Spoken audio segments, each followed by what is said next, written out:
Hello, I'm Mishka Balsam, host of GNCC's 2020 Niagara Economic Summit series, and welcome to this, our second of a three-part weekly series where we draw on experts from around the country and the region to assess where we are right now, where we can go from here, and how we can get there. Let us acknowledge that the land on which we gather is the traditional territory of the Anishinaabe and Haudenosaunee people.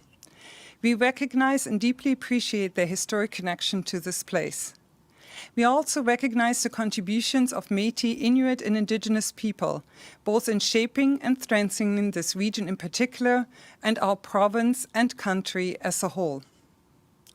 Last week's session looked at the economic picture globally and domestically and the forces that will shape our recovery. Today's dialogue is taking an in-depth look at Niagara's opportunities for smart and sustainable regrowth that benefit the entire community.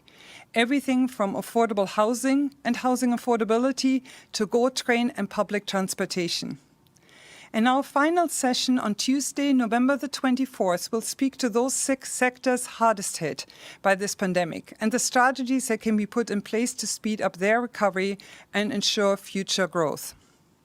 For the next hour and a half, this session is exploring if government and businesses are up for the challenges of successive waves of pandemic. How will the economic recovery play out? And although we have seen employment gains since the beginning of the pandemic, we know that this pandemic is disproportionately affecting Canadians with lowest wages. And what are the risks regionally, nationally, and globally? This series is made possible because of our amazing partners that are by our side. Niagara Region Economic Development, Goodman School of Business, Brock University, Niagara College, DDL and Company, RBC, Deloitte, BDC, Niagara Workforce Planning Board, Pegasus Aviation, Easy Rock 105.7, and Newstalk 610 CKDB. Thank you for all that you do for the community. And here is a welcome message from Goodman School of Business, Brock University. Hello, I'm Gervin Ferran, President of Brock University, and I am pleased to welcome you to the 2020 Niagara Economic Summit series. Because of the pandemic, we cannot be together in person this fall for the Niagara Economic Summit. But thanks to the Greater Niagara Chamber of Commerce, we have the Economic Summit series, a dynamic, forward-looking think tank that involves individuals and organizations from all across the Niagara region. At Brock University, we salute this innovative thinking and the efforts of the Chamber of Commerce and all the participants. Brock is also committed to supporting the Niagara community and region and its economic vitality. Brock's official strategic plan has 4 critical goals for the entire institution. But I should stress, one of these priorities is to enhance the life and vitality of our local region. We know that engaging with businesses, organizations, and partners throughout the region will be key to our shared economic recovery and, as well, the future competitiveness of the entire region. We work together with you because we are focused on contributing to the quality of life and the well-being of the entire Niagara community and region. Our researchers and scholars also work alongside area industries, government, agencies to constantly seek ways to improve our personal well-being as well as our collective economic health. Our students participate in your firms and organizations through co-op programs and experiential educational opportunities. Brock works with industries such as the tourism, grape and wine, and manufacturing and other industries. We work with healthcare providers and social agencies.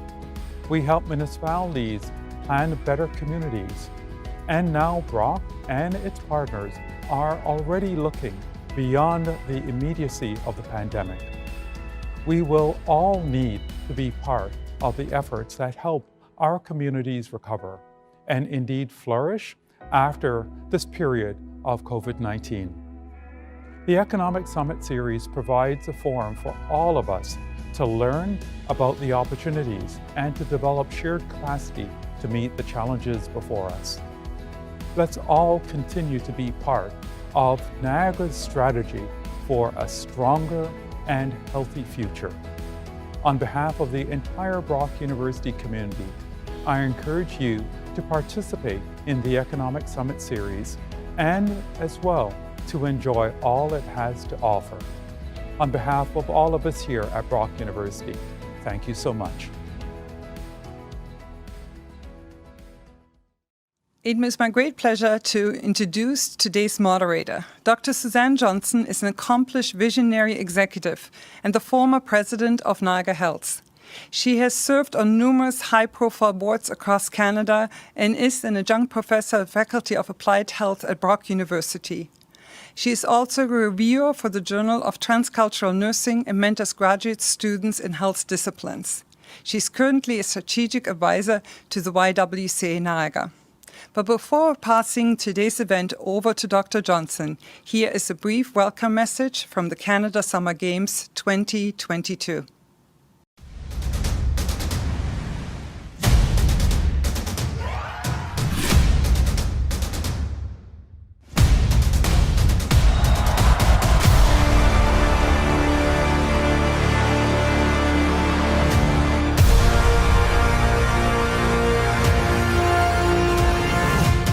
For every start, there is a finish line. For every stumble, a triumph. A groundbreaking for record-breaking. Lifting these to lift these. To celebrate and inspire. With the strength of a community or the support from a familiar face. We are ready for adversity. For the hype. For the chants and cheers. For the sweat. For the tears.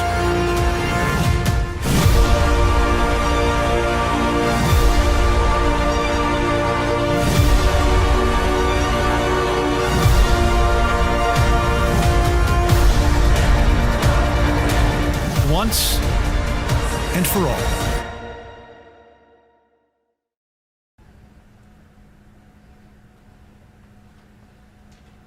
Good morning, and welcome to this exciting panelist interview opportunity this morning we have with 4 wonderful guests here in Niagara. I'd like to introduce each panelist. Ina Braidberg works as a senior analyst, economics for Canada Mortgage and Housing Corporation. Ina provides the CMHC with expert and in-depth analysis on the housing markets in Ontario, with a focus on the dynamic market in the Niagara region. She regularly contributes to housing market research and publications throughout the Golden Horseshoe. Brock Dickinson is an assistant director of the Economic Development Program, entrepreneur in residence, and an adjunct professor with the University of Waterloo. He was previously CEO of MDB Insight, Canada's largest specialist economic development consultancy, where he worked with hundreds of communities across North America. Brock headed a number of provincial and municipal economic development agencies in both Ontario and Nova Scotia, and has spent 6 years as a consultant with the United Nations. Doug Giles is the Director of Community and Long-Range Planning at the Niagara region, an urban planner with international experience in both government and private sectors in the area of land use, strategic planning, policy and economic development. He's a member of the winning team in the partnership project category for the Abu Dhabi commercial signage project in the Rabdin Awards for Corporate Excellence in 2014. And Karen Pistachia is a partner with Deloitte's consulting business, leads the human capital consulting business in Toronto. She has spent her career working with organizations across Canada and the United Kingdom to drive large-scale business, life sciences, and people transformations. She's worked across financial services, healthcare, telecommunications, and media, and speaks on the topics of talent management, the multi-generational workforce, and leadership. She has also published several points of view on the future workforce, including a 2017 Human Capital Trends Report. I'd like to welcome our panelists here this morning. Thank you very much for joining us. There are many changes that we have seen as a result of the pandemic. Its response and the pandemic has changed a great deal about our economy and our society. We've had to respond and adapt. Some trends have merely accelerated, some have slowed by COVID, and others have remained unaffected. Ina, I'm interested to hear your response to this particular question or statement. We've seen the housing market seems to be immune to the economic downturn, with prices continuing to rise in Niagara, even throughout this pandemic. What causes this, and will it last? Good morning.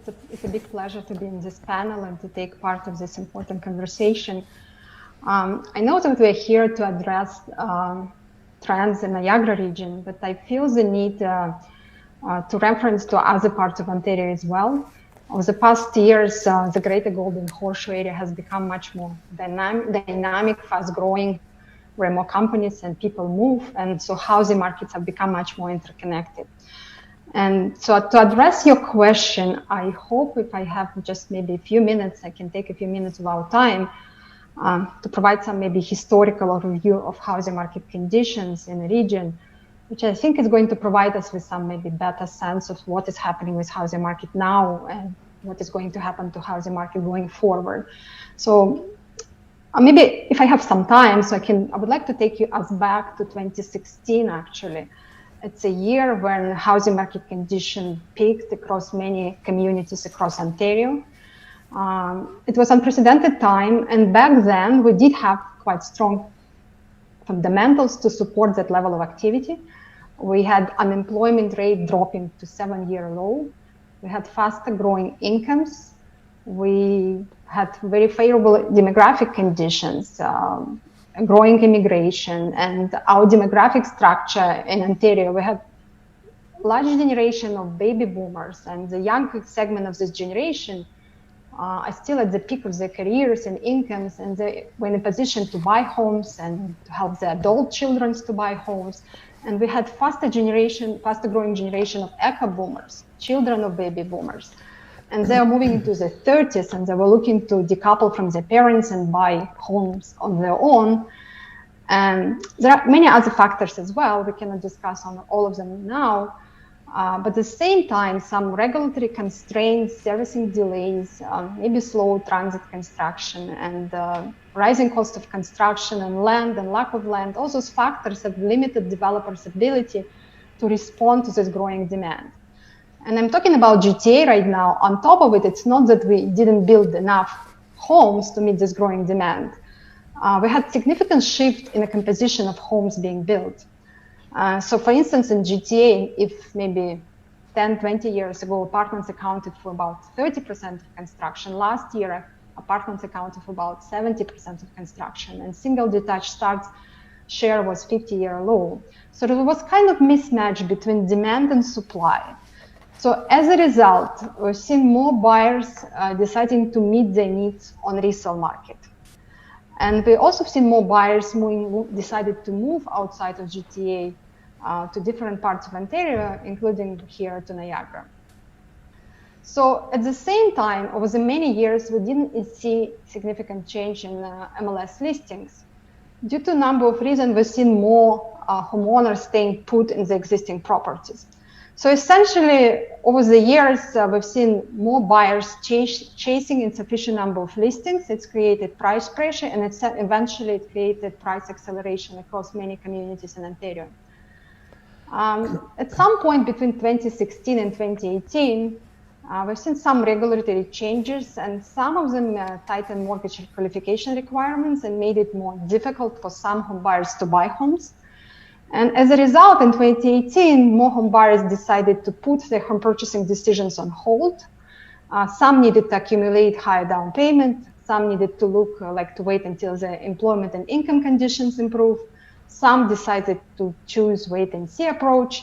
But as a result, in 2018, housing market conditions slowed and sales declined here in Niagara and in GTA. And in GTA, we had quite significant price correction. And in 2019, at some point, sales started to recover and the pent-up demand started to realize. So finally, I'm getting to 2020, and it's what we're here to discuss, current housing market conditions. Then the virus was discovered, pandemic was declared, and multiple health and safety measures announced, which greatly impacted businesses and caused enormous employment losses, unprecedented level of uncertainty, and housing markets declined and responded fast. I think in Niagara, sales declined about 60% year over year on 1 month. In GTA, it was 70% decline, but quite fast, and to the surprise of many, housing markets started to recover. And right now, they're growing at unprecedented levels. They're 50, 60% above last year's level. And I think we're even high above the peak level we saw in 2016. And year-to-date sales in Niagara region, even considering declines we saw earlier this year, they're up by 10%. So the question is what's causing it? And I would like to maybe briefly summarize the key factors what's causing this unprecedented level of sales. So first of all, this pent-up demand generated during early months of pandemic, but not only, and it's what's typically discussed by experts and media, but also pent-up demand we had from 2018 and 2019 is being realized now. Unfortunately, but this is a fact, but many young Canadians and people working at low-paid service jobs were the ones who were mainly impacted by employment losses and those pandemic measures. And they, for the most part, they have a higher propensity to be renters, and it's why it didn't impact ownership market that much. Incomes throughout this economic downturn, have been quite resilient, particularly for high-paying jobs. And those buyers whose incomes and employment haven't been impacted by current pandemic losses and measures are increasingly taking advantage of all-time low mortgage rates. Immigration so far didn't have a significant impact on ownership market because immigrants tend to rent upon immediate arrival to Canada. But at some point, if immigration stays low going forward, it may impact the pool of potential first-time buyers going forward. But the last factors I would like to mention, which is very important during like today, is that we've seen a significant change in our preferences and needs. So we spend more time at home, we work from home, we have kids at home. So the need and for space, safety, for yards has really increased over the past months. And so in GTA, sales have been driven by stronger demand for single detached homes and low-rise homes in the suburbs. But here in Niagara, I think sales have also been driven by stronger movement of people from larger areas to Niagara region, and due to those needs for space, safety, and those low-rise homes. Ina, that's an incredible amount of information that you've just provided to the panel and the panelists. I also want to let people know who are viewing at home or from their home offices that there is a chat function, and please take a look at the poll questions. The reason I wanted to mention the chat function is that we'll probably have a number of people that will want to respond to some of the comments that you made, Ina. So I just would like to take a moment and check in with the other panelists and see, are there any other comments in response to Ina's comment that anyone would like to bring forward at this moment? I might offer up just one additional idea, and this may be a little more anecdotal than data focused, but I also think that one of the trends that we're beginning to see is that the middle-aged parent is starting to contemplate what the housing market will look like for their children in 10 or 15 years, and sort of recognizing that the buy-in costs have been escalating so rapidly that they're very concerned about the ability of their children or their nieces and nephews or whoever to be able to afford a house in the future. And I think that we're seeing some additional pressure on the market as people look to acquire second properties now as a way of building access to the housing market in the future, and often building that access for their children. And so it's just one more of those forces that sort of represented in that sudden mushrooming of demand as we kind of look at the market currently and potentially moving forward. Exactly. I can add to it to address those gaps in knowledge. At some point in 2017, Stats Canada conducted a survey when they measured like the share of people like in Ontario who own more than one property. And then the share in Ontario was indeed 15%. It's quite high. And well, I just would like to just interject with a comment as well. In thinking of people who are snowbirds that have forever gone to warmer climates for the winters, and thinking about the future of housing and the way that people live, looking across the country at the warmest places to spend a winter in Canada, St. Catharines topped that list along with a few other areas. Much to my surprise, having just been here 6 years and feeling that the winters haven't been that bad. So in my view, I'm also wondering if, although the pent-up demand, Ina, as you mentioned, will have been spent, people will have had the opportunity to come forward and buy those homes, and following that, there may be a risk that there could be a lull in that.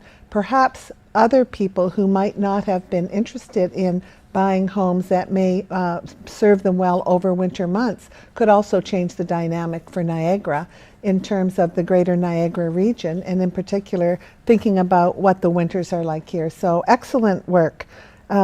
Karen, I'd just like to go to you for a moment and just your thoughts, please. Are people moving from the more expensive Greater Toronto Hamilton area to Niagara? Could the pandemic and resulting changes in workplaces create or accelerate such a flow? It's so interesting because there's much data out there that would suggest that people are looking for everything that Ina just outlined in terms of how they want to be working from home. And so, I think that what we've got is an interesting dynamic that I'm having conversations about every day that gives us a bit of a tension in our system about sort of the long-term view about where and how people want to work, with like the longer term view of how people will want to work and where they want to work. And there's inherent sort of tension in those two conversations that I think individuals, we all feel probably, but I think organizations feel that too, and are navigating sort of, how do we think about where our people would like to work? How much choice are we going to present or give people in terms of how and where they want to work? So in my world, I think there's that inherent tension that many individuals, but also organizations are feeling about, is there a longer term flow out of some of the downtown core areas into more Niagara, Hamilton areas, and is that a sustainable model? As our sort of our psychology of what feels right today will likely change over the longer term as we sort of move into that second sort of time horizon that I alluded to. Very good. And also, in keeping with that, what trends and evidence do you see in workplaces in the nature of work prior to pandemic and now? What kinds of trends are you seeing, and what do you think the longevity of those trends are into the future, Karen? Yeah, we often talk about this as being a bit of a time machine for the whole conversation around the future of work. I mean, we were seeing a number of trends gaining momentum pre-pandemic in the form of the number of people that were working remotely was steadily going up. The number of sort of gig or freelance workers was increasing in many different jurisdictions. Organizations looking at how they could do the work that they do differently with the use of AI and robotics. We were seeing, obviously momentum gaining there.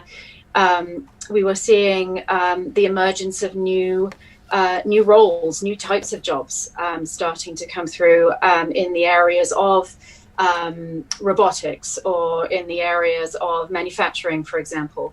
And so, and I could go on with a number of trends, but what the pandemic's done is, for many businesses in our region, has sort of accelerated our progress in those areas. And so, who knew that we would, essentially have to upskill, reskill our people to work remotely, literally over a number of days. And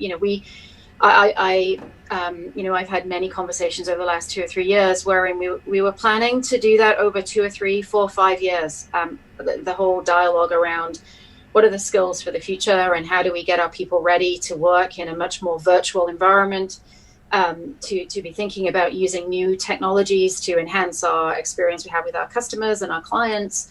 And that process of 2, 3, 4, 5 years, essentially, I'm exaggerating slightly, but not much, happened overnight for many of our businesses and for many of our employees and members of our workforce. And so, I think it's accelerated a number of these areas. I think that it has blown through a number of myths that may have been out there around how and where people can work, how they can be productive, how we can foster a sense of culture and a sense of belonging in our organizations in a different way when we're operating in a very different model than we would have ever anticipated, to the extreme. In fact, how do you manage your customers differently when you're fully virtual and remote, which obviously many of us still are today.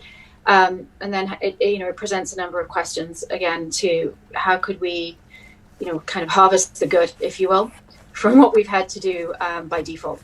Very good. It certainly calls into question how we might, as leaders in particular, recreate the water cooler experience in building culture over virtually. And that is the challenge, isn't it, when we have such a sense of need to be among people. What I hear you saying, though, is that there are techniques, tools, and opportunities to do just that working remotely. 100%. And I think we can get into a lot more detail on that. But, I think it does put a extra level of expectation on our leaders and managers and supervisors to really sort of make sure that they are having those regular touch points and check-ins with people. Microsoft has done a lot of research in this area around what are those moments that managers can really sort of lean into to make sure that people are maintaining the expected level of productivity in the work that they do, that they are continuing to stay engaged. All that being said, I think that you can talk to any organization today. I think people are cheering at the bit to sort of get back and have some physical proximity with their colleagues, and in some businesses that has started to happen. We're in a bit of a regression again right now, but I think that there'll be some interesting sort of hybrid models that we start seeing emerge in terms of how people maintain that connectivity and that engagement. Very good. I'm just wondering if there are any comments from our other panelists before we move on to another topic area. I would just like to add something, because what we do is, when we do our land use planning, we project out. We're required to project out right now until 2051 to look at the trends. I think the panelists have provided some really excellent information as to what changes there have been in the Niagara economy and what people are doing in terms of looking for housing right now and why they are. The projections that we've been given by the province for population out to 2051, we're expected to grow to a population of about 674,000 people by 2051. Now those are our population projections. In the past, we haven't achieved them. Over about the last 5 to 6 years, we have actually started to achieve our population projections in Niagara. In order to do that, we're required to, the growth rates in population have been hitting about 1.6% a year, which will get us to that population projection if we grow like that every year. And people can see, people that have lived in Niagara for a while can see the impact that 1.6% in growth has had. It has an unparalleled impact on what types of housing people are looking for and people that are moving into the region. One of the things that we do have to keep in mind, which might be a segue into the next set of questions, is there are a lot of people in Niagara who don't work from home. Our economy is based on a number of industries such as agriculture, such as tourism and hospitality, retail services. And those people don't have the benefit of working from home. So although there are a number of people coming down looking for housing that's going to suit their needs right now that are coming out of Toronto, we still have a big population of people who work here and will need to work here in the future, who need very different type of housing. So, you know, one of the things that we have to keep in mind is what is the composition of our economy and how are people that are going to come in here going to change it, but also how are we going to support what we currently have here. Excellent segue, Doug, and thank you so much for doing that for me, because I was considering how will we do that segue to this next point. So here we go, everyone. Before March, as a community, Niagara had a number of priorities for growth and development. Some of those are continuing. Some of them had to change, others have had to be abandoned. We ask if it is advisable or even realistic to forge ahead with our old plans. If we have to change course, how will we? So Doug, I might just call on you to weigh in one more time here. The nonprofit and charitable community in Niagara has stated that we have an affordable housing crisis. What effect is this crisis having on our broader community? Okay, yeah. You know, affordable housing, there's a lot to unpack in terms of affordable housing. There's a lot of places around the world that have been going through this a lot longer than Niagara has. Again, I think it's over probably the past 5 years, we've been building up to this problem, because prior to that, there wasn't a lot of population growth. Therefore, there wasn't the same pressure on providing housing. But is there a crisis? I would say there's more of a challenge, and there have been a lot of other places around the world that have gone through this, some more successfully than others. I think what we need to do is you know, people tend to want to put out simple messages for what is a very complex challenge. What we did last year at Niagara Region is we did some significant research on housing affordability to identify what was the actual challenge that we're faced with in Niagara. And I think what that did more than anything is it put some numbers out there, but it identified there are a number of different markets within the housing market that are being faced with different challenges in terms of affordability. And when people think about affordable housing, I think they tend to think about the lowest income groups, which is a really big challenge. But there are also people in middle income groups that are challenged by housing affordability. And there are people across, you know, the different municipalities have different housing submarkets that are facing different challenges. And those are right through from, you know, single people across different ages, lone parents, couples, couples with children. They're all facing housing affordability.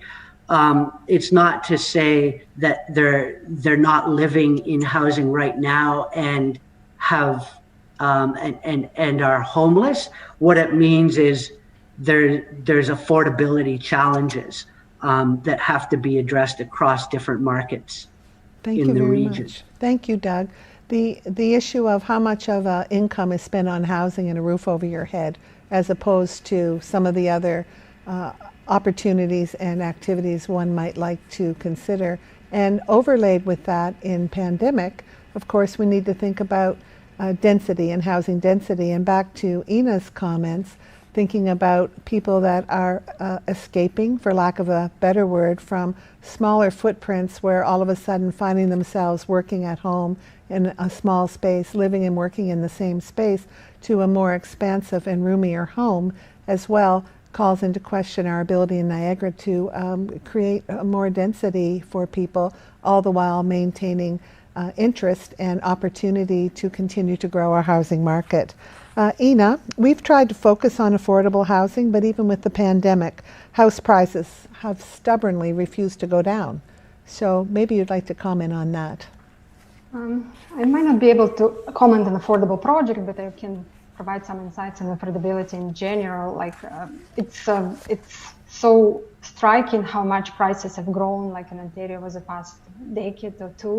So in fact, over the past 10 years, prices have doubled in Niagara and GTA, and prices have increased 4 times over the past 20 years, and since the beginning of this millennium. And yes, home buyers enjoyed the very low mortgage rates, but it's became much more expensive to own a house everywhere in Ontario, and mortgage payments have increased significantly. In market analysis, to get a sense when we analyze affordability conditions, how particular market is affordable and how affordability conditions change over the years, we tend to compare required income to buy an average price house, assuming 20% down and 5-year mortgage rate, and compare it with actual household incomes in this particular region. So if you look at the GTA over the past, I would say 5 years, homes haven't been affordable for the average family with average income, but I'm not talking only about single detached homes, but even townhouses. So pretty much in GTA, condo apartments are the only relatively affordable housing form remain. So what we've seen over the past years is that more home buyers in GTA needed to make a choice and compromise with their choices and move to more affordable neighborhoods, and the compromise in terms of property size and conditions, and to move outside of the region. So if I look at the situation here in Niagara, based on this year data and last year data, conditions are better because housing price is about half of the GTA level, and they're still deemed affordable for the average family. But we've reached the tipping point, and we've reached a situation where interest rates are all-time low, and if prices continue to grow and if wages slow or grow at a slow pace, conditions won't be affordable in the Niagara region as well, and it's going to happen quite soon. And it's very striking to see how fast conditions change. If only 5 years ago, Niagara region was very affordable region, and by very affordable region, I mean that the required income to buy a house here was about 60% of actual household income. So today was a situation where this parameters are the same, required and actual income about the same. So we might not see it at the same extent as we saw in GTA, where buyers needed to make choice and compromise with their choices and move outside of the region. But to some extent, we might start to see similar trends where buyers will be moving within the region and will be making choices and what they can buy, what can they afford, and we might see some even buyers moving outside of the region as a result of fast rising housing prices. Ina, startling figures that you've raised, and Doug, it's back to your comment as well with respect to who are the people that are working in Niagara. What is the average income of the individuals that might not be the folks that have come back or are moving in from the greater Toronto, Hamilton area, but will the locals be pushed out of the housing market? That's a question I wonder if you could consider for a moment. Thank you. I might not be the best person to answer that. Probably some of the other panelists might have more of that information. All I can say is that for our population projections and what we know now, the population is aging. I think that's a challenge that the Niagara region has been moving to for a long time. When I was growing up in this area, I know that it was a challenge to keep young people here. I think that has been the same for quite a number of years and probably getting us into the position that we're in now.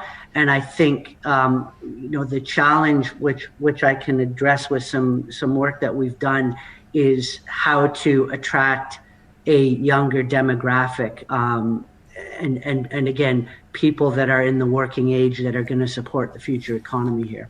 Very good. Well, Karen, maybe I'll just call on you for a moment, if that's okay. And you mentioned developments in fields like robotics. Given Niagara's employment concentration in tourism, hospitality, and food, how many roughly Niagara jobs could be done without human workers? Oh, I don't have a specific stat that I can give you there, Suzanne, but I think what it's pushed many organizations to do is, particularly those that are in sort of both service and sort of retail space in particular, it's pushed them to look at different channels to market, different platforms from a sales perspective, and so I think it's opened up because it's had to and expedited, if you will, sped up the investment, because for some that's been the channel to their customer or to their consumer, and so I think it looks slightly different in different sectors, Suzanne, but I think what it's given rise to is an increased level of curiosity around what robotics or artificial intelligence could do for the business. I still think it's early days for many of our organizations in terms of truly taking advantage of that. But I think what the pandemic thus far has done for many has allowed people to be a bit more curious, because it's for some it's been absolutely how they've had to survive. And I think when you get into some of the service areas, again, not knowing how long the current requirements for social distancing and so on will continue. I think for some of businesses that are in the hospitality space, for example, that really puts a challenge to them in terms of what is our longer term sustainable sort of approach to managing things like social distancing, to managing things like density in our real estate, and that would apply as well to more sort of knowledge work businesses as well. So I think that the limited sort of visibility we have into how long this will carry on for, and at what point we will start to open doors in the way that the doors are open pre-pandemic. I think that is probably accelerating people's need to get quite creative and curious about, is there a more longer term sustainable model, as opposed to what I think maybe some, organizations have had more of a sort of a bridge solution for different things. Now people are looking at how do we make this more sustainable, I think. Very interesting. So, so far, just trying to recap some of the important points that we've heard. We have heard from Ina about shifting demographic moving into Niagara, the prices of houses growing, the demographic of Niagara, Doug, that's continuing to be looking outward on sort of the third trimester, but also really interested in attracting younger families into Niagara. It sees people moving about the region, couching themselves and finding themselves in different areas to work, who could work from home potentially, coupled with a number of people that continue to work in the supportive and service industries that we have within the region. One of the things that I do know about Niagara, and since coming here in 2014 from Northern British Columbia, is that there is a can-do attitude of the people in Niagara, and so it never ceases to amaze me how this group of population pull together to get things done. So while the sands are shifting and things are changing, the ability to respond and adapt in Niagara has been quite phenomenal, and to pay attention to the call of public health to do the right thing in our community has been very positive and very responsive, and we would want that. Just want to remind our viewers about our chat function and polls that are available virtually. And Brock, over to you for a moment. Since people are moving around and perhaps settling in different areas of this lovely region, what are the challenges Niagara poses for an efficient and effective public transit system? And why have we gone so long without one? And will it ever change? Over to you. There's a lot of questions within that question, and I think this is a topic that really connects to all of the things that we've talked about before. When we make public policy decisions around things like transit, it has implications for what happens in the economy, for what happens in the housing market, etc. So just as an example, In recent years, we've had a public priority in Niagara to try to accelerate the development of GO train services coming in this direction, which means we're trying to expand the Toronto commuter shed into this region, meaning we're going to drive up housing prices, we're going to drive up demand. Some of that pent-up demand that we've already talked about is going to sort of start to extend more and more into this region. And so, there's a connection there between what we do in transit and what happens in the housing market. If we look at the future of transit, some of the things we've touched on, like artificial intelligence, become key components of where we go next. And I think that's part of what we need to think about as we contemplate directions and solutions. Historically, Niagara's been challenged on the transit side because we've been a large region geographically with a small population and a fractious system of local government that doesn't always agree on what the best policy is for implementing transit solutions. Moving forward, we're going to have to kind of think past some of those barriers, and emerging technologies may in fact be part of the way in which we contemplate that. So a lot of our historic debate has been around how do we coordinate and share bus service across this region, for example. And we've gotten substantially better at that in the last couple of years than in the past. But I think we also need to be thinking about what comes next.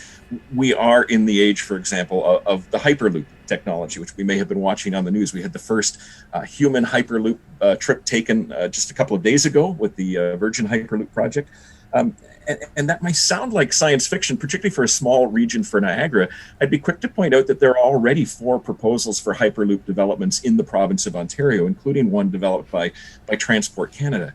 I don't think we're going to have Hyperloops in Niagara, but it suggests that we need to be thinking about the next wave of transit and transportation technologies powered by forces like artificial intelligence and autonomous vehicles, and to think about how we start to integrate that into the way our local transit planning is performed and the way our future transit systems are likely to operate. And this can be very practical. There's already companies, I think of an Israeli entrepreneur named Oren Cheval, who started a company called Via. It's a ride-share technology, but based on the use of AI and based on shared vehicles. And essentially, it's already operating in cities like Tel Aviv, New York City, Berlin.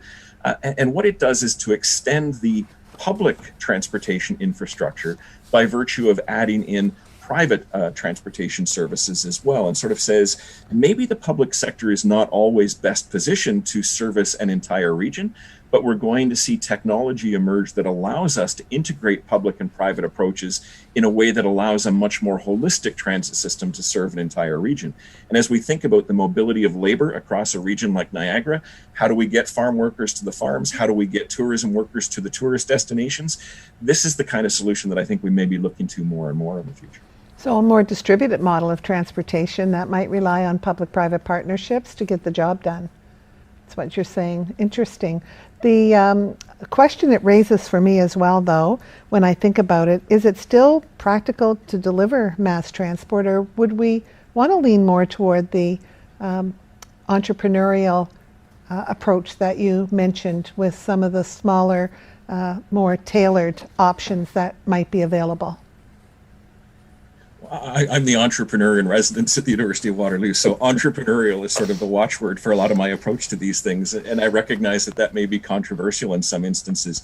I do think there will always be a role for the public sector in the transportation space, and particularly in terms of mass transportation and mass transit.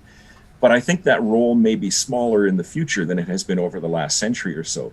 That distributed model that you referenced, I think, is based on the notion that there are lots of small players, that there are a multiplicity of vehicle types and platforms and services available, all of which are coordinated via artificial intelligence to create a more seamless service. So I think we need to think about removing barriers to entrepreneurship as a first step to sort of realizing that potential. If we attempt to block these new technologies as they emerge, as many communities have done, for example, with Uber, we're going to kind of lock ourselves into traditional approaches and structures which rely on massive levels of public investment to sustain and to grow into the future. Whereas if we can provide a framework that allows for more entrepreneurial initiatives, we can look at the ways in which we can balance public and private interests to create a system that serves the entire community. Oh, very good. And the opportunities that have been available to date so far in Niagara with transportation much of it driven by our student population to begin with and moving our students around the region. All the bright young people that we want to educate here, we want them to stay here, and we want them to contribute to the Niagara economy over time.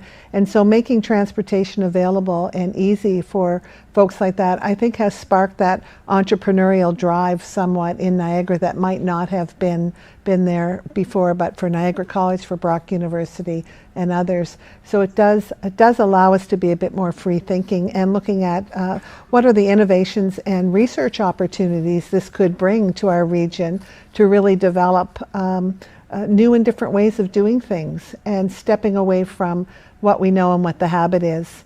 Speaking of stepping away and knowing what the habit is, gosh, I'm just thinking back to March and that sudden transition of all of a sudden having to work at home, do things different, set up home offices, hang different pictures on the wall, figure out how to work a virtual background so that it doesn't look like there's a weird hand delivering you coffee when you're sitting at your desk.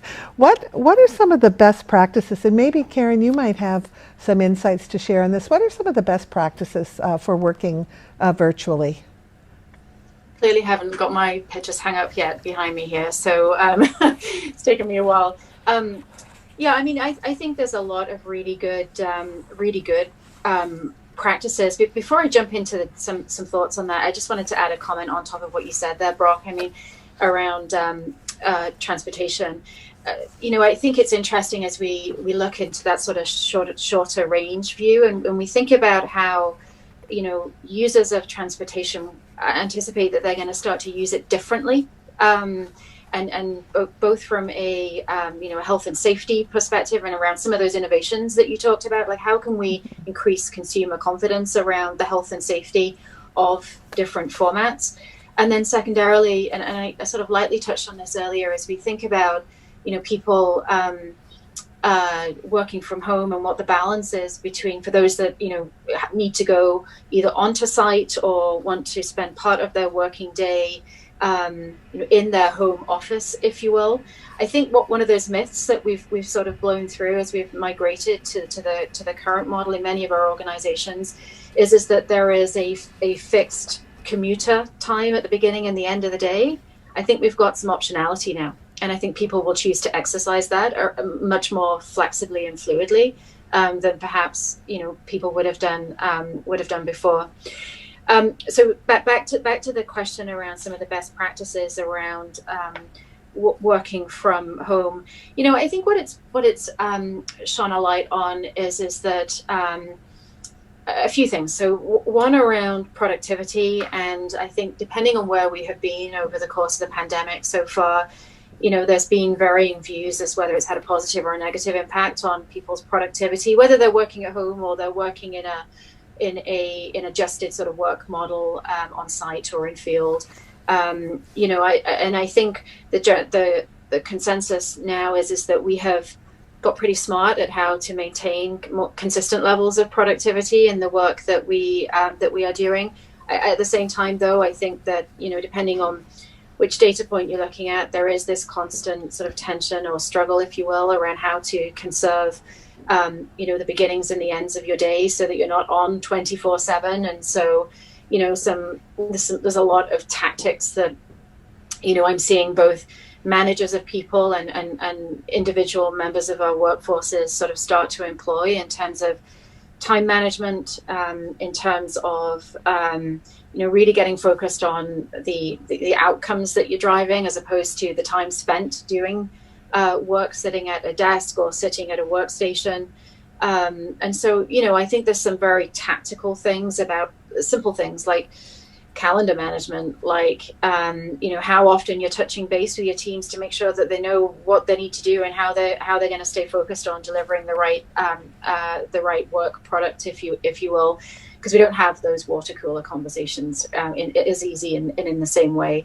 The use of technology, I think we've got a lot more mature over the last several months in terms of, using the technology, not to, we often talk about things like Zoom fatigue, and that's very, very real and has huge implications on sort of mental health and wellness, which we could talk for a very long time on, as that's we're seeing a real spike in some of those concerns around the wellness of our workforce. And so getting smart on how we use technology and when we don't use technology, and some of the new routines that we would, and I'm sure many of us have started to build into our workforce in terms of working time, in terms of some of the choices you make about whether you are using the technology or not in certain constructs. And so I think it's forcing us to think differently about making sure that we can maintain some semblance of balance and pay attention to personal and team sort of wellness, because that's a real issue right now. It's a real issue, particularly as we're getting into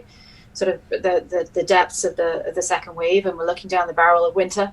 That there is a heightened sense of concern, I'd say, in many organizations that I'm working with around the wellness of our workforce and how we need to be really responsive and supporting from that perspective. So just a few thoughts there. Very, very good. And the opportunity for virtual engagement with exercise and different ways to move forward on personal notes. One story that comes to mind for me right away is people saying that the time that I used to use to commute and be in my car and maybe on a virtual teleconference driving, that I'm not doing that. So now I walk my dog more. I do more things with my family during that time when I might have otherwise been commuting. So hanging on to those and really reinforcing that behavior with our workers, I think, Karen, is part of what you're saying as well. We've got some great questions coming from our audience, and this is a question to Brock. We've heard so much about business downsizing and closing during this crisis. As a specialist in entrepreneurship, can you tell us what opportunities might have emerged? Are there companies and startups that have started to grow since March, and if so, how? And I'm excluding Zoom from that. Yeah, it's been interesting to sort of see how this has unfolded since we went into lockdown. Some of our initial assumptions, I think, have turned out to be wrong. So initially, for example, we thought because of travel restrictions, the manufacturing sector was going to go through a bit of a reorganization as we brought supply chains back closer to the sites of the manufacturing activity. I don't think that's borne out, in part because we've made transportation an essential service and allowed truck drivers and others to sort of continue to cross borders. I do think that there are a range of interesting opportunities emerging from this reality, though, and some of it connects back to these questions around transit and infrastructure and housing that we're having. So, for example, I like to point to data coming out of the UK because they're a couple of weeks ahead of the curve of us in terms of their experience of what's going on with COVID. As they moved to implement a 2-meter social distancing rule, what that meant for the typical downtown London office was a 65 to 70% reduction in the number of people who could work within that office space.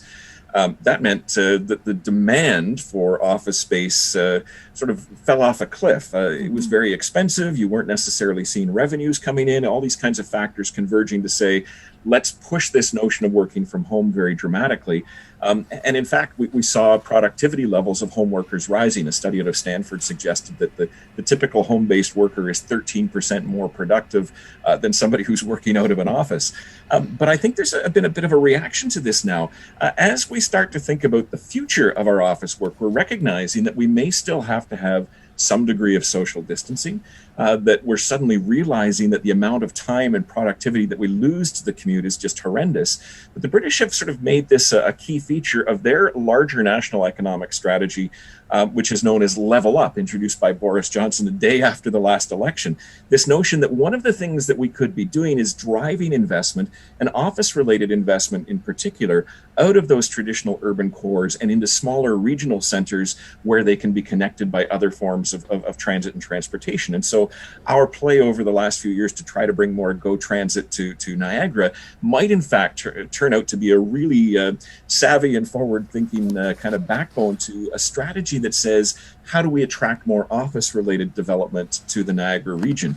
And if we look at the potential for development of that rail corridor, development of other sort of mass transit systems that link us to a larger region, we may be able to see more of this kind of traditional knowledge work come to Niagara as a replacement for some of the activity that we're seeing lost in other sectors as a result of the pandemic. And so to me, that's a sort of a key example of some directions that we could be looking in, that there's a convergence of sort of broader societal trends and economic trends that says we've got a pretty unique and interesting opportunity in a space that we haven't really been thinking about a lot, but we've accidentally been putting some of the infrastructure in place for it for a while now.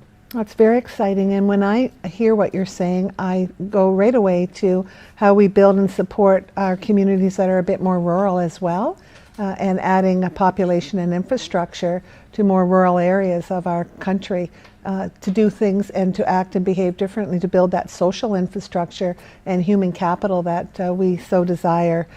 When we're speaking about Niagara housing prices, and Doug, it might be a question for you, and Ina, probably you may want to weigh in on this one. When we think about that, are there a specific type of house that people really want to buy now, different than before, bigger, smaller, more grass you mentioned, more fence, place to run in, dogs, lots of dogs during COVID. So is there a type of house in Niagara that people are more interested in than not, from your experience and knowledge? Maybe I'll let Ina comment on that, and then I can add something after. Great. Ina.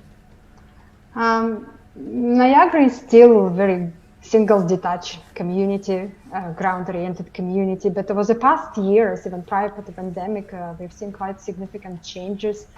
If 20 years ago apartments were like counted only for 2% of new construction, now the share is around 15%.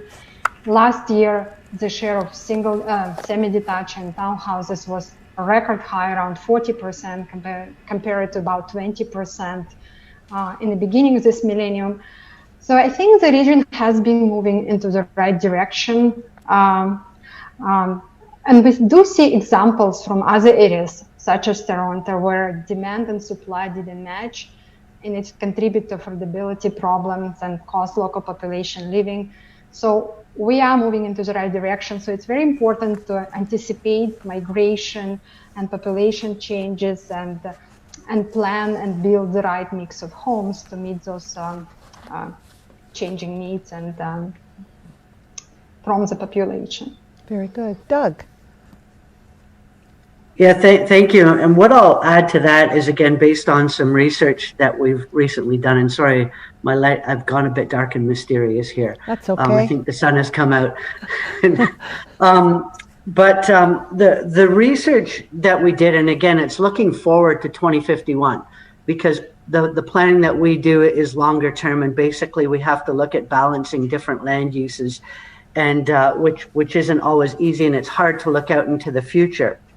But basically, what this very sophisticated research that we had done has told us is, we know that in Niagara, it's predominantly single detached housing.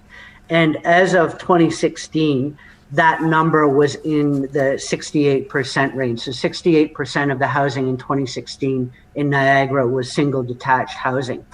What the research has told us is that we need to over the next 20 years or so, we need to continue to build single detached housing, but we need to build more medium and higher density housing.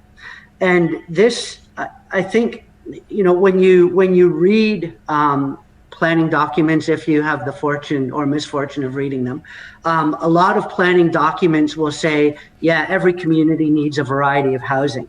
The research that we did for Niagara now tells us why we need that. And basically it's an economic development scenario. We know the population is growing older. What the research is telling us is, if housing continues to move predominantly towards single detached housing, we won't be able to maintain and attract the people that we are going to need to work in future industries. That's why we need more medium and high density housing. So we need medium and high density housing, and we need rental housing. The numbers that we're looking at is from 2022, every 5-year period, we need to be building in the vicinity of 4,500 units of each type every 5 years to get us there. Now, those are just numbers. Whether we achieve them or not, although that's important, isn't the point. The point is it's to look at the diversity that we need to start bringing in. And the reason is this, the research that we did goes on to tell us that, and it's pretty logical, is that if you're trying to attract younger people to work in an industry that haven't lived in Niagara before, they don't want to have to come in and buy a house at $500,000 or $600,000 just to try out a place they haven't lived before. A lot of people like to rent or purchase lower priced properties in order to come in and try a community that they haven't been before. And then people will, obviously, if they're younger, they want to have the option of being mobile so that they might not have to stay in a place for long. There's also the issue of students coming in. You know, students are in the same position. They don't want to have to come in and pay a lot of money for a rental unit in order to stay here and then maybe get a job and work here for a few years to try it out. Young families might not be able to afford to come in here and buy at the prices in the future years that they need to come and try it out for a job that might be offered in Niagara. And often that housing decision might be the choice as to whether or not they move here and accept the job offer. When we were putting this information together too, we had a lot of discussions with various the planning departments across municipalities, and this message was the same over and over again, that a lot of businesses they equate the availability of appropriate housing to their ability to attract future employees to support their businesses. Excellent comments. And so what that screams at me, Doug, is tiny houses. The tiny home trend. Is there a space in Niagara?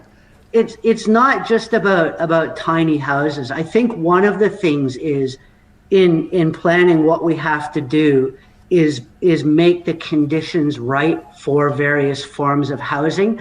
I think the market tends to determine what can be built at the time. I think the challenge for us is to figure out in the future how we can build different forms of housing. And one of the things is when we talk about medium and higher density housing, we're not necessarily, when we talk about high density housing, we're not necessarily talking about achieving densities that you see around Toronto. You know, in Niagara right now, high density it could only be a 6-story building somewhere. Which to some people in Niagara seems high, but it's not high by any stretch of the imagination. But we're just talking about pushing up the densities. Tiny houses may be one answer, they may not. We need a variety of solutions. I think, again, the point I would go back to is you have to look at what market you're providing the housing for. And that varies across the municipalities in Niagara. Very good, very excellent insights. Moving toward the future as we head into the last 8 or 9 minutes of our panel discussion, there's lots of opportunities that have been described here, many different ways to look at things. A couple of the key themes: Niagara is growing, it's growing in different and unique ways. Diversity and inclusion is important. It's important for us to consider the needs of families.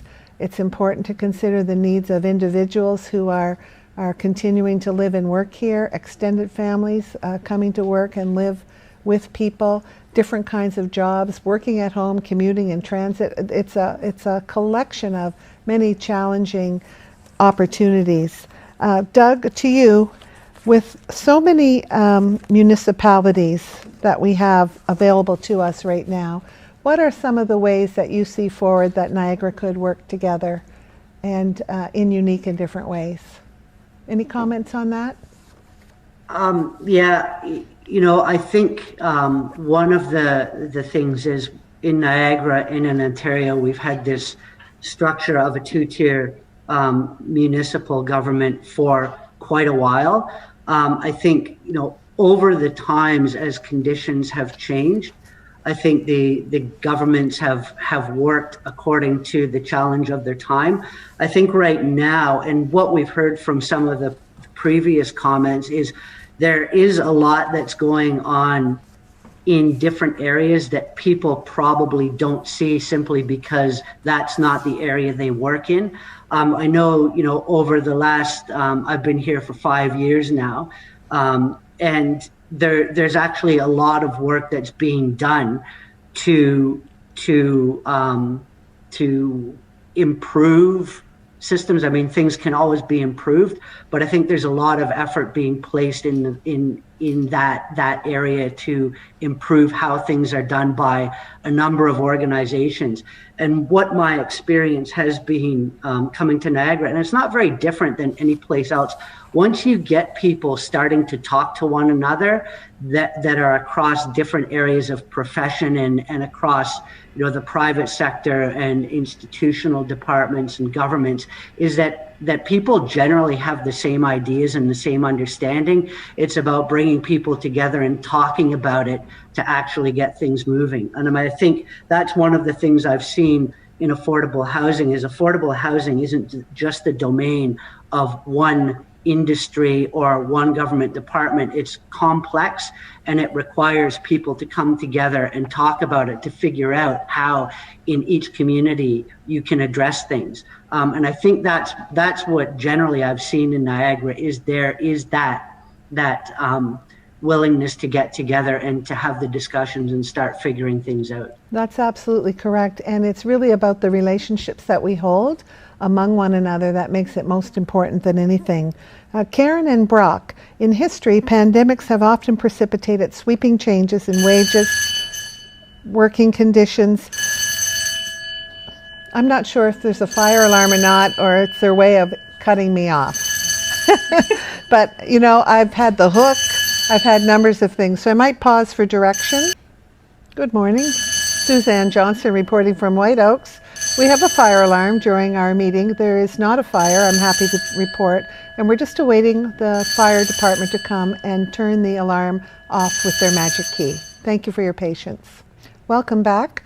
Hot topic, fire alarm. That goes together. I couldn't resist it. The panel's excited to have returned. We did lose one of our panelists to a conflict. Karen had to move on to another meeting, and we are remaining here with Ina and Brock and Doug. And so we're pretty excited about that. Where we left off was, I think, at a very interesting point. And Brock had some comments all warmed up, ready to go, and had the chance while we were outside during the fire alarm to hear from Karen as well and have a dialogue. So over to you, Brock, to go. The question related to how past pandemics and disease outbreaks have sort of influenced the economy and reshaped things, and should we expect something like that again? And I think the classic example that historians and economists like to point to is the Black Death, the bubonic plague in the Middle Ages, where up to 60% of the population of Europe died in the space of probably 20 or 30 years. This created huge economic upheavals because it put all of the power in the economy back into the hands of the workers. There basically weren't any workers, so those who were available to work were able to kind of demand higher wages or better conditions, and it reshaped all of European society. We obviously, the pandemic we're in right now is pretty bad, but we're not seeing 60% of the population die.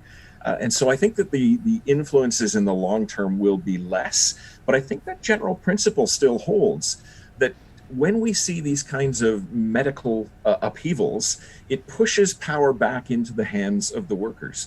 And what that means in the context of COVID is what we've been talking about all through this session, that shift to remote work, that shift to home-based work, that shift to a world in which the employer can no longer dictate the place where work is done. The employee has more influence over that. And I think that has some pretty profound implications for us as a region. We are a tourism destination. We are seen as a really nice place to go and visit because of amenities, because of climate. And in a world where the worker has more choice over where they can work from, we're likely to benefit from that. We'll also likely see the acceleration of the adoption of new technologies. Things like Zoom, things like the ability to work remotely have been around for years. But now we've fast forwarded through a bit of consumer resistance to the point where we all use these technologies every day. This suggests that a lot of the technologies on the horizon, and today we've talked about AI and autonomous vehicles and things like that, that the adoption curve will probably be accelerated. We will move to these tools more quickly than we might have otherwise. And that also has implications for where we're headed. It does indeed, and we've already heard some employers announce this trend isn't a trend anymore in our workforce. We will be working from home. Ina, on that note, any comments about home office space from your housing experience? What can we do to really spice up our office world? Maybe I can share some, like on this note, maybe I can share some interesting statistics from Stats Canada on teleworking. So when this pandemic started, Stats Canada addressed the subject by conducting surveys and doing studies. And what they determined that about 4 out of 10 jobs in Canada potentially can be done remotely. And of course, it varies significantly by the industry. Some industries have greater capacity, as high as 85%. But other industries rely very much on physical presence and have limited capacity to be done remotely. So prior to pandemic, it's interesting that the share of work like jobs done remotely in Canada was quite stable. It varied between 10 and 11%. So we had quite large unutilized capacity of jobs to be done remotely in Canada. And so since pandemic started, businesses have adapted quite fast by moving to the teleworking. And according to Stats Canada, about 27% as of now of jobs are being done remotely, which is still below our maximum capacity, but it's much higher compared to what we had before. And what Stats Canada is saying is that large areas with population higher than 500 were much faster to move to teleworking arrangement compared to small population centers. And it's likely due to different nature of works done in large areas compared to small areas. So just I would like to share my thoughts. So once pandemic is over, I don't think we're going back to the same level of capacity we're seeing today, and probably obviously not to the maximum capacity. 40% capacity. We're going to still see some employers and employees moving back to the offices. We hope that secondary education students are going back to classes. But the last survey conducted by Stats Canada also revealed some interesting results. So about 35% of companies said that they have capacity of jobs being done remotely, and about 30% of those 35% companies said that they would allow their employees to continue to work remotely once pandemic is over. And about 12% of those companies, out of 35%, said that will make it mandatory. They will prompt employees to continue to work remotely. So based on those surveys, and I assume that the share of work which is going to be done remotely may increase to as high as 20% compared to 11% we had prior to pandemic, which is having quite many implications on many industries and businesses. It does, and it means we have room to grow in that area for sure. Doug, yeah. I'm not sure if you're still online with us here. Any final departing words before you need to go?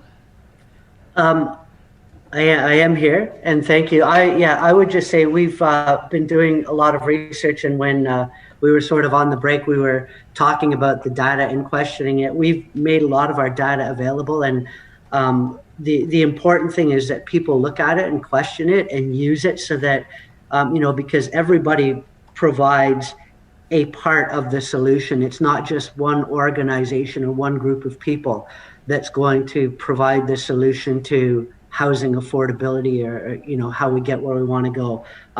It requires a lot of people from different backgrounds, different professions. So I would just encourage people to look at the data that we have, question it, use it, and get involved in the conversation of how we can address this. Excellent. And back to your point about how our relationships are so important, and that we can maintain those over the virtual networks as we've been able to, and it's a big part of who we are.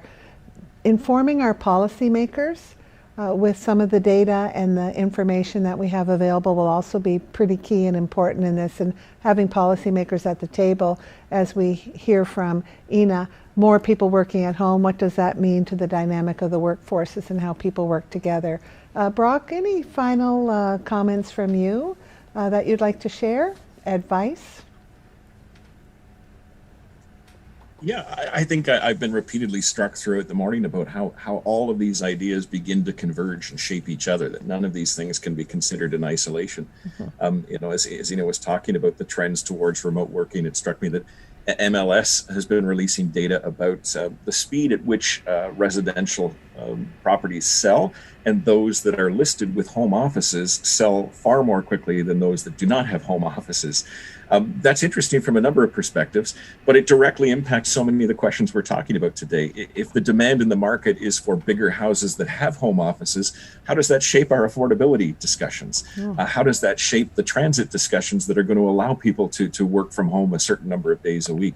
And I think that one of the things that we really rely on to make progress in this space is going to be collaboration moving forward. I mean, just the interchange of ideas today has demonstrated how much we learn from each other.